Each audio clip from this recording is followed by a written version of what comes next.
पिछले एपिसोड में हमने देखा था कि हुआ यू हाओ आइस बेयर किंग और स्नो डेविल किंग के साथ एक्सट्रीम नॉर्थ के कोर रीजन से निकल चुके थे।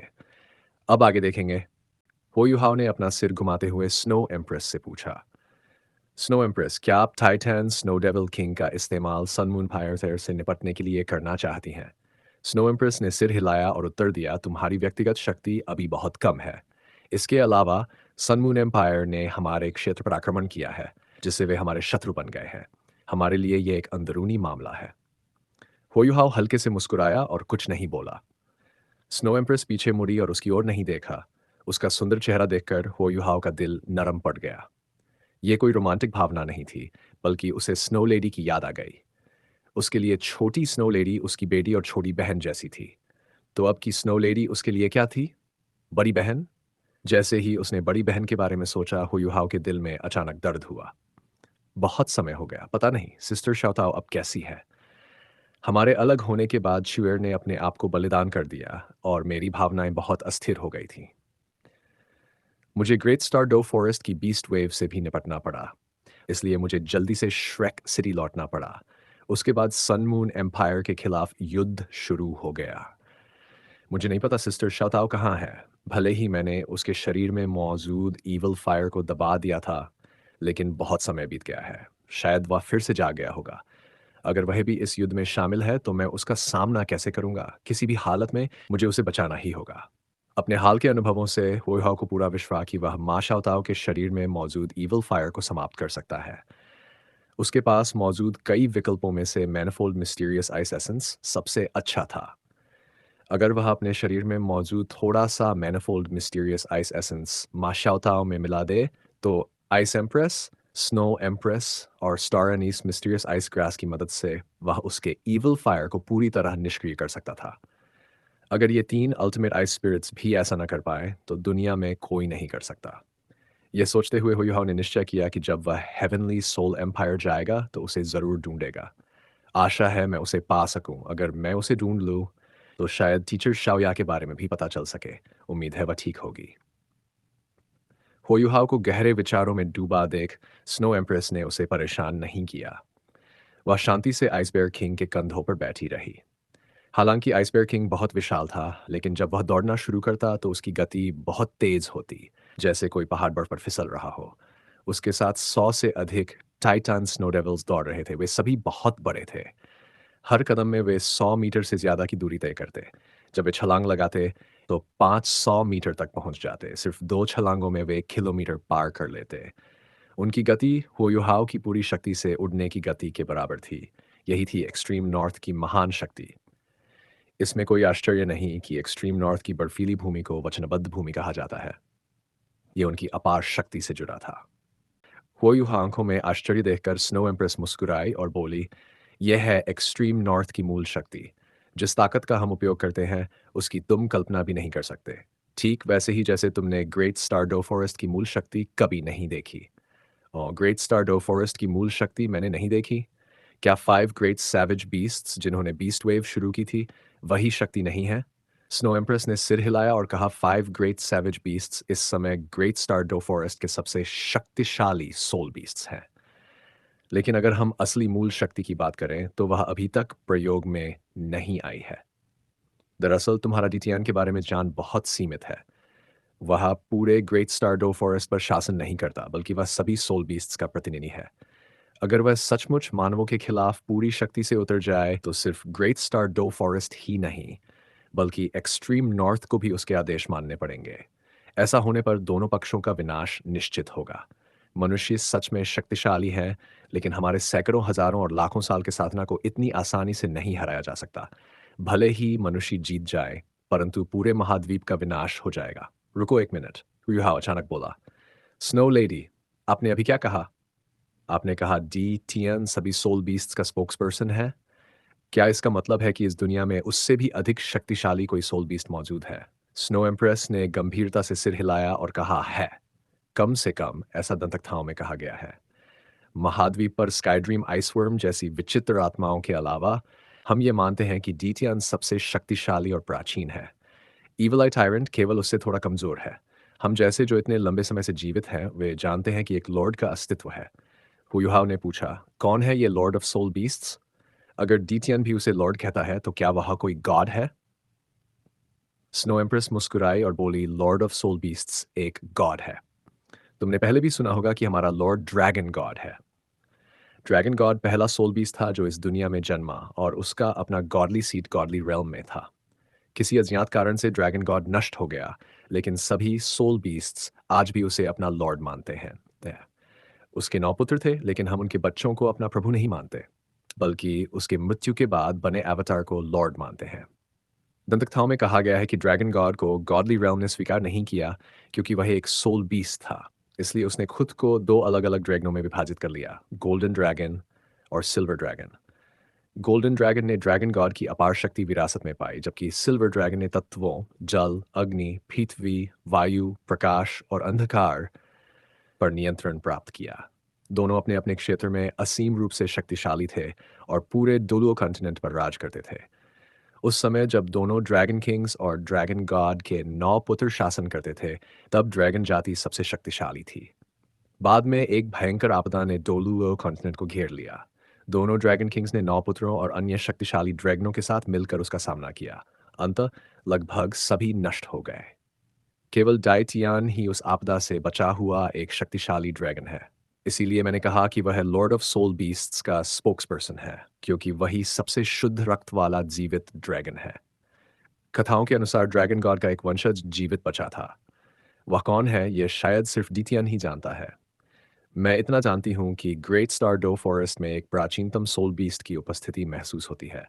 वह बहुत शक्तिशाली है और उसकी शक्ति पूरे जंगल में फैली हुई है। वहाँ एक और है जो उसकी रक्षा करता है और डीटियन उस शक्ति को नियंत्रित करता है। यही है ग्रेट स्टार डो फॉरेस्ट की सच्ची मूल शक्ति। हुयुहाओ के लिए स्नो एम्प्रेस की बातें किसी किंवदंती से कम नहीं थीं। क्या सच में ग्रेट स्टार डो फॉरेस्ट में कोई और भी शक्तिशाली अस्तित्व है? स्नो लेडी, आपको क्या लगता है वह जीवित प्राचीन ड्रैगन कौन हो सकता है? स्नो एम्प्रेस ने सिर हिलाया, मुझे पक्का नहीं पता, लेकिन शायद वह ड्रैगन गॉड के 9 पुत्रों में से एक हो सकता है। बेशक वह गोल्डन ड्रैगन किंग या सिल्वर ड्रैगन किंग भी हो सकता है, लेकिन इसकी संभावना बहुत कम है, क्योंकि दोनों ड्रैगन किंग्स ने आपदा के दौरान बहुत महत्वपूर्ण भूमिका निभाई थी। वे ड्रैगन गॉड के अवतार थे, इसलिए वे संतान नहीं पैदा कर सकते थे। अगर उनके असली शरीर आज भी जीवित होते, तो क्या तुम सोचते हो कि मनुष्य महाद्वीप पर राज कर सकते थे? हुयुहाव हंसा और बोला, यह असंभव नहीं। अगर वे उस आपदा में बुरी तरह घायल हो गए हों, तो शायद उन्हें ठीक होने में बहुत समय लगा हो। स्नो एम्प्रेस भी मुस्कुराई, तुम्हें ऐसी स्थिति की कामना नहीं करनी चाहिए। अगर ऐसा हुआ तो मनुष्यों के लिए यह बहुत बड़ा खतरा होगा।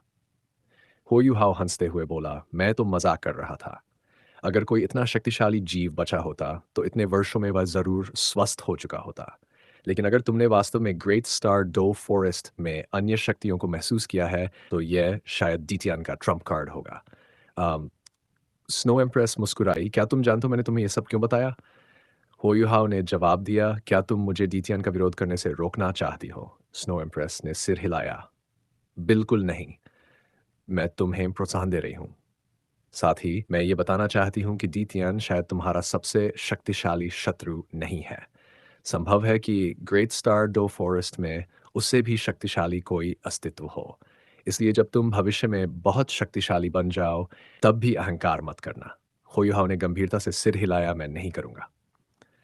युहाव और स्नो एम्प्रेस आइसबेयर किंग की पीठ पर सवार होकर बहुत कम समय में अपने लक्ष्य स्थान पर पहुंच गए।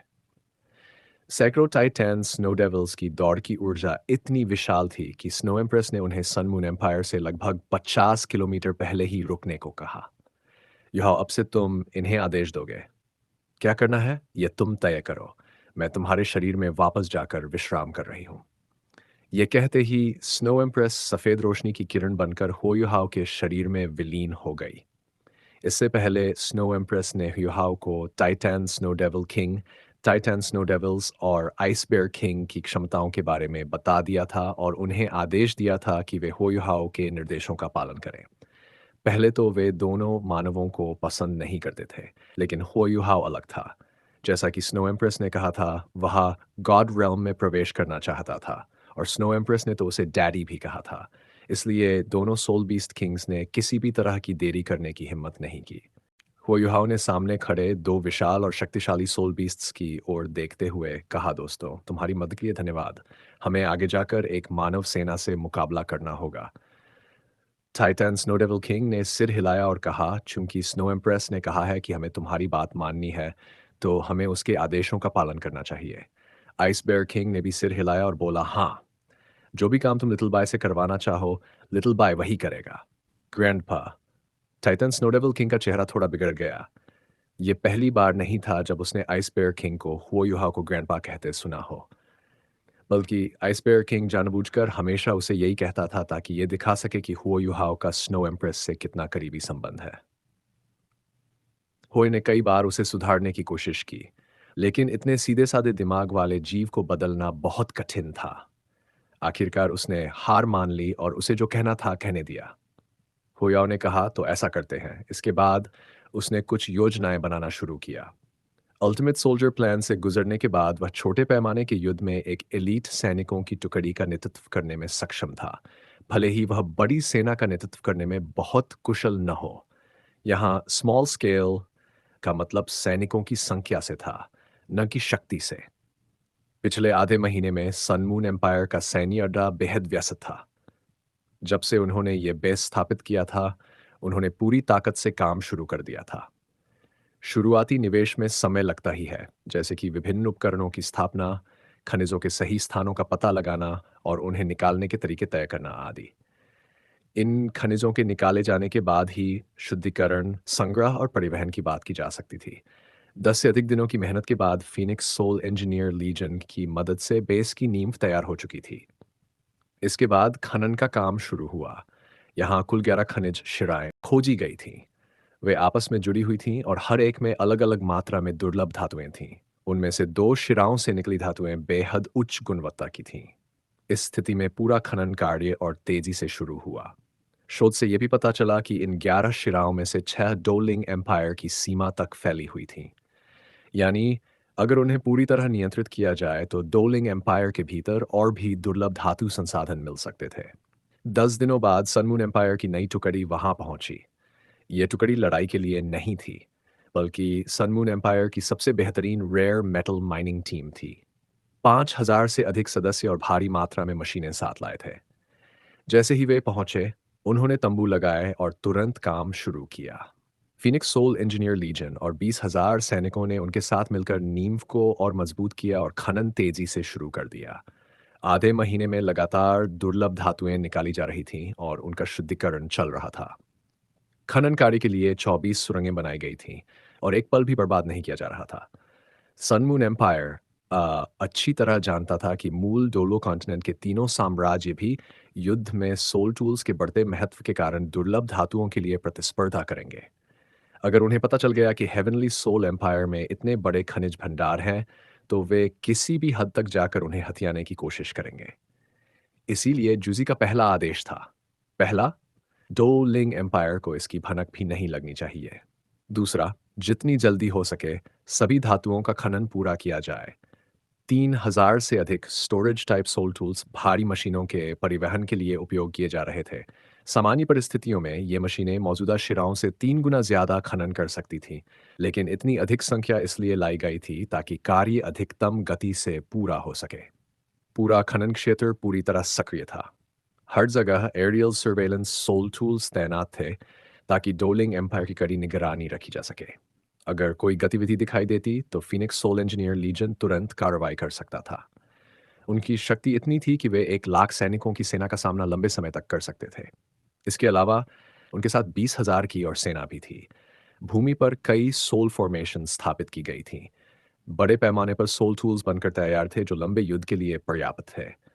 जूजी ने सनमून एम्पायर की सेना को और भी अधिक रीइंफोर्समेंट्स भेजने का आदेश दिया। ये इसलिए नहीं कि उसे अपनी सेना पर भरोसा नहीं था, बल्कि इसलिए क्योंकि होयुहा वापस गया था।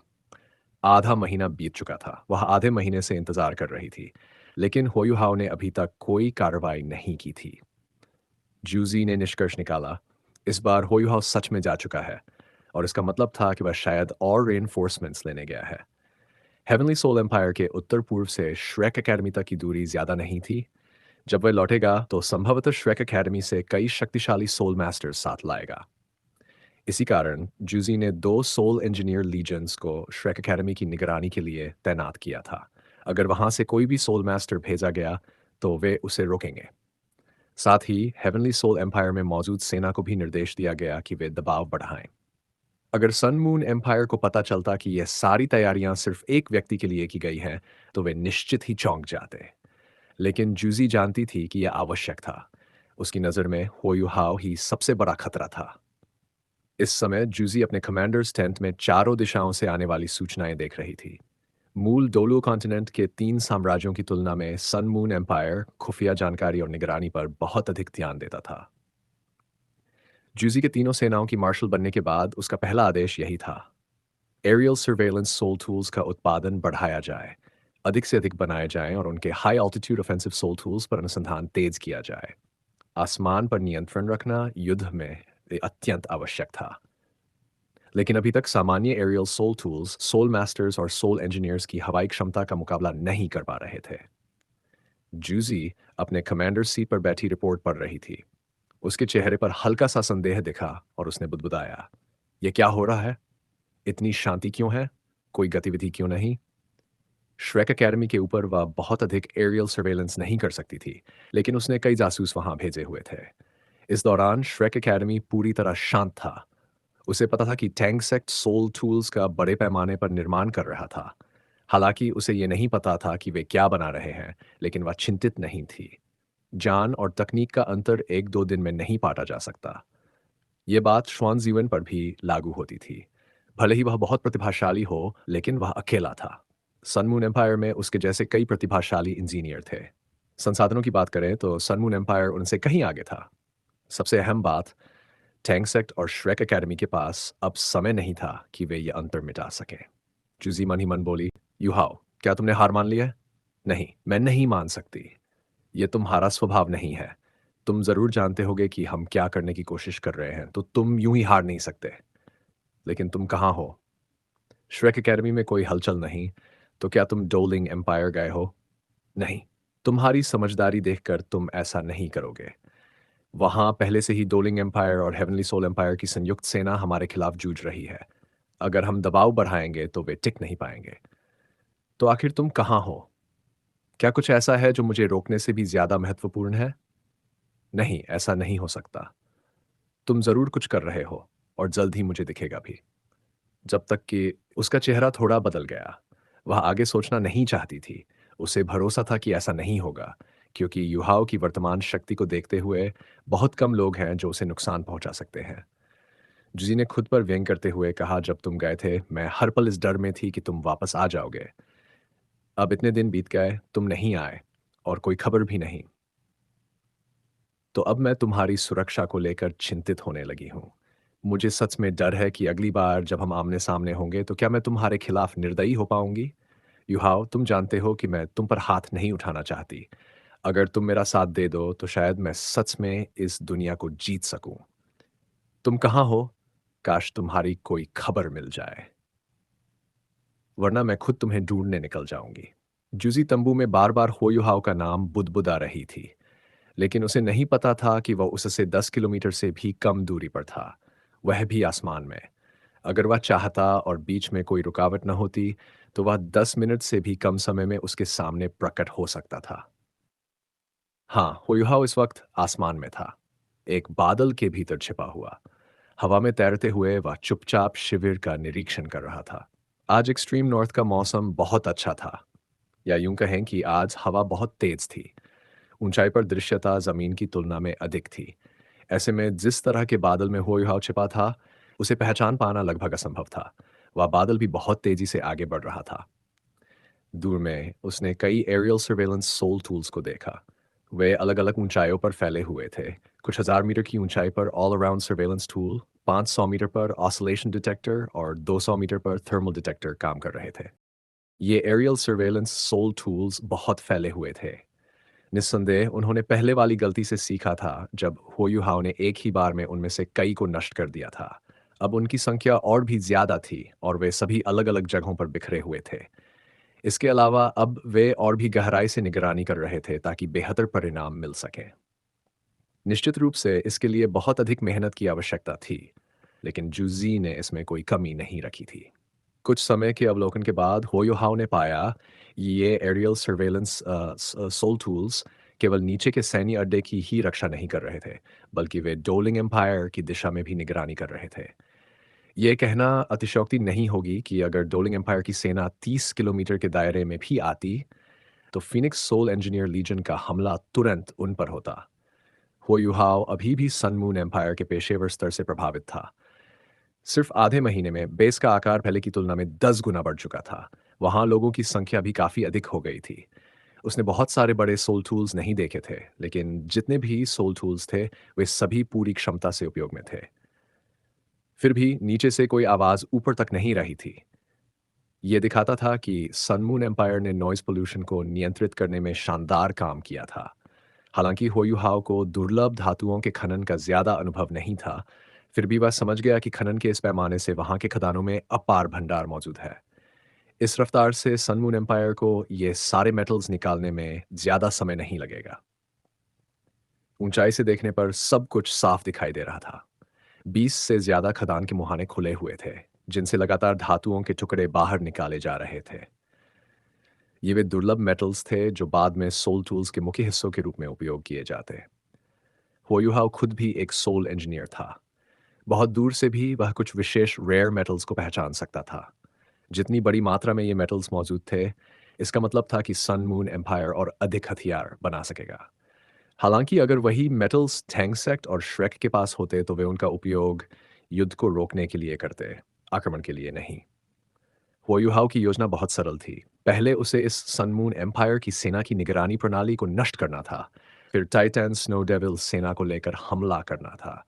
टाइटन स्नो डेविल किंग इस योजना से सहमत नहीं था। उसकी नज़र में यहाँ मौजूद मनुष्य इतनी बड़ी चुनौती नहीं थे। कुछ ही हमलों में वे सब नष्ट हो सकते थे। लेकिन होयुहाव ने उसे चेताया कि मानव दुनिया में कई शक्तिशाली हथियार हैं जो यहाँ तक कि एक सोल बीस्ट की जान भी ले सकते हैं। Titan Snow Devils extreme north के सबसे शक्तिशाली सैवेज बीस्ट्स थे। उनकी ताकत और उनकी देह ही उनका सबसे बड़ा हथियार थी, लेकिन उनका विशाल शरीर उन्हें सोल टूल्स के लिए आसान निशाना बना देता था। इसी कारण से हुओयुहाओ ने स्नो एम्प्रेस के नाम पर टाइटन स्नो डेविल किंग को समझाया। वह उनकी मदद करने आया था, न कि उनकी जाति को जोखिम में डालने के लिए। अगर ऐसा हुआ तो वह स्नो एम्प्रेस को जवाब नहीं दे सकेगा। कुछ समय अवलोकन करने के बाद होयुहाव सावधानी से पीछे हट गया। दिन के उजाले में कोई कदम उठाना बहुत जोखिम भरा था। रात में कार्रवाई करना अधिक उपयुक्त था। वह चुपचाप टाइटन स्नोडेविल्स के ठिकाने पर वापस लौटा और योजना में थोड़े बदलाव किए। टाइटन स्नोडेविल किंग ने अपनी जाति और आइस बेयर किंग दोनों को थोड़ी देर आराम करने को कहा। स्नो एम्प्रेस ने आइस बेयर किंग को अपने अनुयायियों को साथ लाने की अनुमति नहीं दी थी, क्योंकि आगे चलकर उसे उनके साथ जाना था। अगर वह अपने लोगों को साथ लाता तो यह उसके लिए कठिन स्थिति बन जाती। अब उन्हें केवल रात होने का इंतजार था। समय धीरे धीरे बीता और आसमान अंधेरा हो गया। दूर बर्फ की एक डेयरी से एक आकृति चुपचाप उड़ती हुई निकली। उसके पीछे कई और आकृतियां चलीं और फैल गईं। वे सभी धीरे धीरे आगे बढ़ रही थी, बिना आवाज किए अपने लक्ष्य की ओर। सामने जो आकृति थी उसकी ऊंचाई लगभग 2 मीटर थी, लेकिन वह होयुहाव नहीं था। वह एक विशालकाय मांसल व्यक्ति था, टाइटन स्नो डेविल किंग। जब सेविज बीस्ट्स एक निश्चित स्तर तक पहुंचते हैं तो वे मानव रूप धारण कर सकते हैं। टाइटन स्नोडेविल किंग भी ऐसा करने में सक्षम था। हालांकि सोल बीस्ट्स आमतौर पर ऐसा नहीं करते क्योंकि वे अपने मूल रूप में अधिक शक्तिशाली होते हैं, लेकिन इस समय यह छिपने के लिए आवश्यक था। तो फिर होयुहाव कहाँ था? वह अभी आसमान में उड़ रहा था, और उसके साथ एक मोटा साथी भी था। अगर कोई ध्यान से न देखे तो उसे लगता कि आसमान में कोई सुअर उड़ रहा है। होयुहाव ने बेबस होकर आइस बेयर किंग से कहा, लिटिल बाय, तुमने ये रूप क्यों चुना?